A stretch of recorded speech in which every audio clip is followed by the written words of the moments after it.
kami dari kelompok 8 mata kuliah pengantar ekonomi mikro, Prodi Akuntansi kelas 631B37.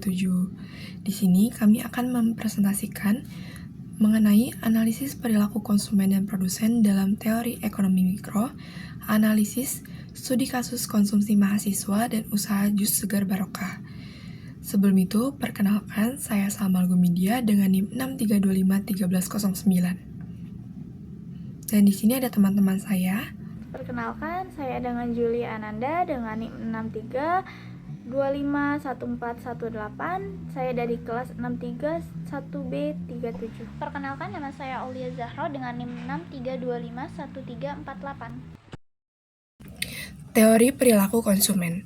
Apa sih perilaku konsumen? Perilaku konsumen adalah suatu proses yang dilakukan oleh konsumen dalam hal merencanakan, mempertimbangkan, dan juga mengambil keputusan untuk mendapatkan suatu hal yang ingin mereka konsumsi. Jadi mereka bisa menentukan apa sih yang mereka butuhkan dan apa yang mereka inginkan untuk mereka konsumsi nantinya. Nah, faktor apa saja yang mempengaruhi perilaku konsumen? Ada faktor internal dan juga eksternal. Kita mulai dari internal dulu, di mana faktor internal ini melekat pada setiap individu konsumen yang terdiri pada persepsi, kepribadian, juga pembelajaran serta motivasi dan sikap.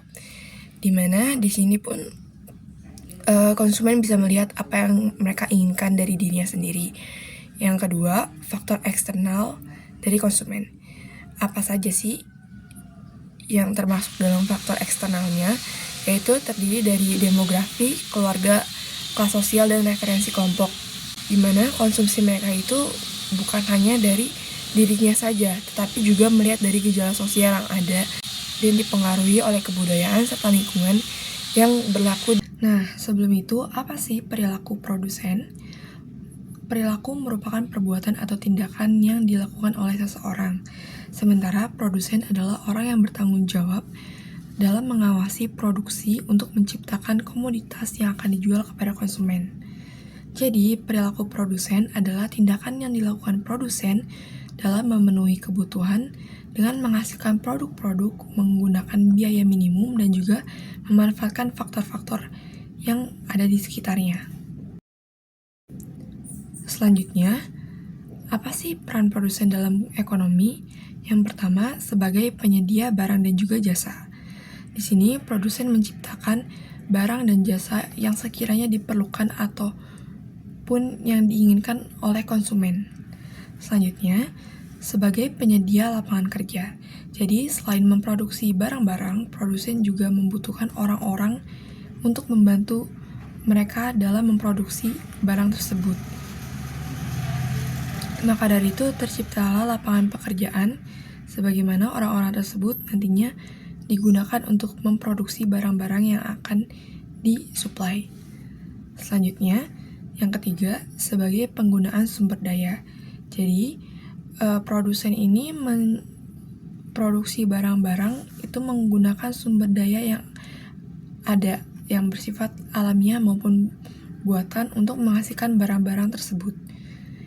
Yang terakhir, sebagai inovasi dan juga pembangunan. Di sini, produsen berperan melalui penelitian dan juga pengembangan dalam menciptakan produk dan juga meningkatkan efisiensi produksi. Selanjutnya, faktor-faktor yang mempengaruhi perilaku produsen. Yang pertama ada biaya produksi, di mana di biaya produksi ini ada biaya tetap dan juga biaya variabel. Biaya tetap itu apa aja sih? Biasanya dia tuh seperti sewa gedung ataupun bayar listrik.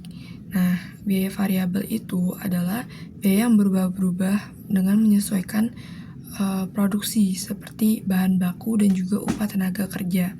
Jadi, semakin tinggi biaya produksi, maka semakin besar harga minimum yang harus ditetapkan produsen agar tidak rugi.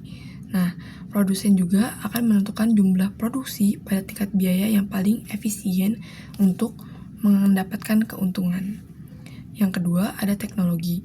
Di sini, teknologi berperan penting dalam efisiensi dan juga produktivitas produksi, di mana penggunaan teknologi yang lebih modern memungkinkan produsen bisa menghasilkan kuantiti barang yang akan diproduksi lebih banyak lagi dengan biaya yang lebih rendah.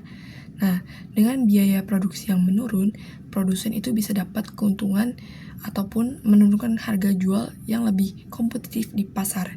Jadi, kemajuan teknologi ini memungkinkan produsen untuk menjaga kualitas barang dan juga mempercepat proses produksi.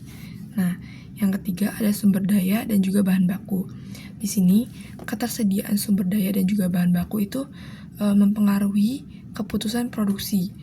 Jika bahan bakunya mudah didapatkan dan harganya juga stabil, maka produsen bisa memproduksi barang secara maksimal.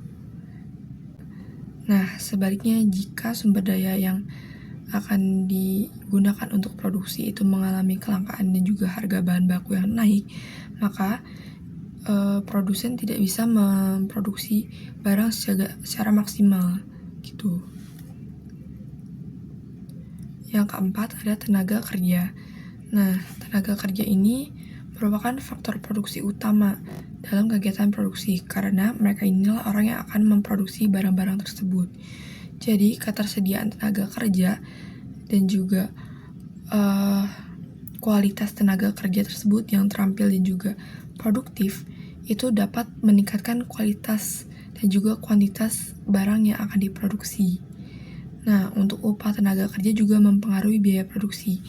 Jika upah tenaga kerjanya meningkat, maka biaya produksi juga akan naik sehingga produsen itu perlu menyesuaikan jumlah produksinya. Maka dari itu, di sini produsen perlu banget untuk mengelola tenaga kerjanya secara efektif dan juga efisien. Yang kelima ada pasar dan persaingan. Struktur pasar dan strategi kompetitif mempengaruhi keputusan produsen. Yang keenam ada regulasi pemerintah, seperti pajak, subsidi, dan peraturan lingkungan mempengaruhi biaya dan operasional produsen. Yang ketujuh ada kondisi ekonomi, terdiri dari inflasi, tingkat bunga, dan pertumbuhan ekonomi mempengaruhi keputusan produksi dan investasi. Yang terakhir itu ada tren konsumen. Tren konsumen itu membuat perubahan preferensi dan perilaku konsumen mempengaruhi permintaan terhadap produk.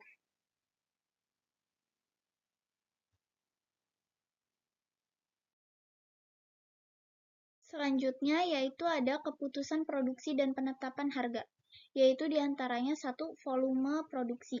Volume produksi itu untuk menentukan jumlah barang yang akan diproduksi berdasarkan permintaan pasar dan juga kapasitas produksi. Yang kedua itu ada harga jual.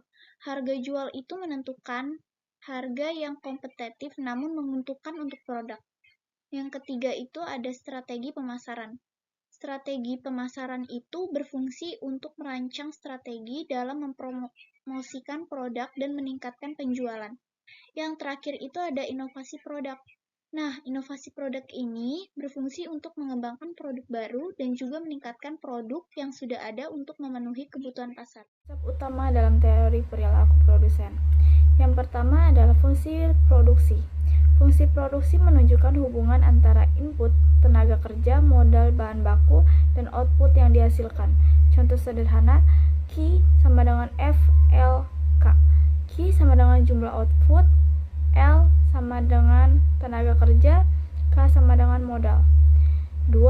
Hukum hasil lebih yang semakin berkurang. Hukum ini menyatakan bahwa apabila salah satu faktor produksi ditambah terus-menerus, sementara faktor lainnya tetap, maka tahapan hasil produksi marginal akhirnya akan menurun. 3. Biaya produksi. Biaya produksi meliputi biaya tetap, biaya variabel, biaya total. 4. Penerimaan. Total revenue atau TR sama dengan harga dikali jumlah produksi. Reference revenue atau AR sama dengan TR bagi Q. Marginal revenue atau MR sama dengan tambahan penerimaan akibat penambahan 1 unit output. 5. Keuntungan maksimum. Produsen mencapai keuntungan maksimum pada kondisi MR sama dengan R.